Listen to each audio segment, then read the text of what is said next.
IPL 2025 qualifier 2కు Mumbai Indians దూసుకెళ్లింది. శుక్రవారం జరిగిన ఎలిమినేటర్లో గుజరాత్ టైటన్స్ను 20 రన్స్ తేడాతో ఓడించి ఫైనల్కు అడుగు దూరంలో నిలిచింది. పంజాబ్ కింగ్స్ ముంబై ఇండియన్స్ మధ్య ఆదివారం క్వాలిఫైర్ 2 జరగనుంది.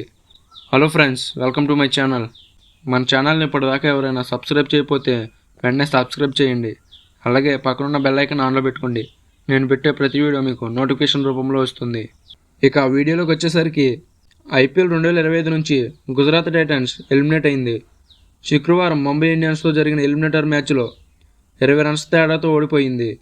ఈ విజయంలో ముంబై ఇండియన్స్ క్వాలిఫైర్ 2కు అర్హత సాధించింది. ఈ మ్యాచ్లో తొలుత బ్యాటింగ్ చేసిన ముంబై ఇండియన్స్ గుజరాత్ ముందు 229 పరుగుల లక్ష్యాన్ని నిలిపింది. అనంతరం గుజరాత్ 208 పరుగులకే పరిమితమైంది. ఈ మ్యాచ్లో టాస్ గెలిచిన Mumbai Indians captain Hardik Pandya batting ఎంచుకున్నాడు.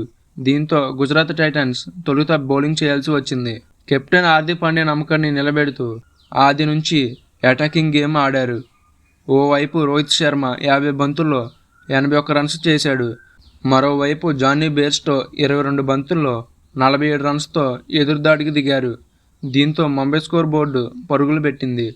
వీరిద్దరి తర్వాత సూర్యకుమార్ యాదవ్ 20 బంతుల్లో 33 రన్స్, తిలక్ వర్మ 11 బంతుల్లో 25 రన్స్, హార్దిక్ పాండ్యా 9 బంతుల్లో 22 రన్స్తో వీరు కూడా రాణించడంతో ముంబై నిర్ణీత 20 ఓవర్లలో 228 పరుగులు చేసింది. అనంతరం భారీ లక్ష్యంతో బరిలోకి దిగిన గుజరాత్ టైటన్స్ ట్రెంట్ బౌల్ట్ తొలి ఓవర్లోనే షాక్ ఇచ్చాడు. సూపర్ ఫామ్లో ఉన్న గుజరాత్ కెప్టెన్ శుభ్మన్ గిల్ను 4వ బంతికి అవుట్ చేశాడు.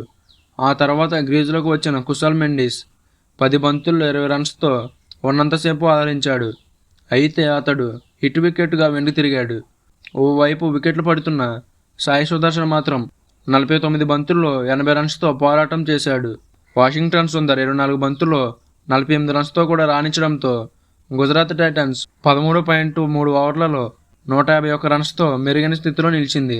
కానీ ఆ తర్వాత బుమ్రా ఎంట్రీతో సీన్ రివర్స్ అయింది. కళ్ళు చెదిరే యార్కర్తో వాషింగ్టన్ సుందర్ను అవుట్ చేసిన బుమ్రా మ్యాచ్ గమనాన్నే మార్చేశాడు. ఆ తర్వాత సాయి సుదర్శన్, రుదర్ఫర్డ్, షారుఖ్ ఖాన్ కూడా అవుట్ కావడంతో గుజరాత్ టైటన్స్ పరాజయం పాలైంది. నిర్ణీత 20 ఓవర్లలో 6 వికెట్ల నష్టానికి 208 రన్స్ చేసింది. దీంతో 20 రన్స్ తేడాతో ఓడిపోయింది. ఇక ఈ మ్యాచ్లో గుజరాత్ టైటన్స్ టోర్నీ నుంచి ఎలిమినేట్ అయింది. ముంబై ఇండియన్స్ క్వాలిఫైర్ 2కు దూసుకు వెళ్ళిపోయింది. ఇక ఆదివారం పంజాబ్ కింగ్స్ మరియు ముంబై ఇండియన్స్ మధ్య క్వాలిఫైర్ 2 మ్యాచ్ జరగనుంది. సో ఫ్రెండ్స్, ఇది గుజరాత్ మరియు Mumbai match summary. So friends, ఇప్పటిదాకా ఎవరైనా మన ఛానల్ని సబ్స్క్రైబ్ చేయడం మర్చిపోతే వెంటనే సబ్స్క్రైబ్ చేసుకోండి. అలాగే పక్కనున్న బెల్ ఐకాన్ ఆన్లో పెట్టుకోవడం మాత్రం మర్చిపోకండి. నేను పెట్టే ప్రతి వీడియో మీకు నోటిఫికేషన్ రూపంలో వస్తుంది.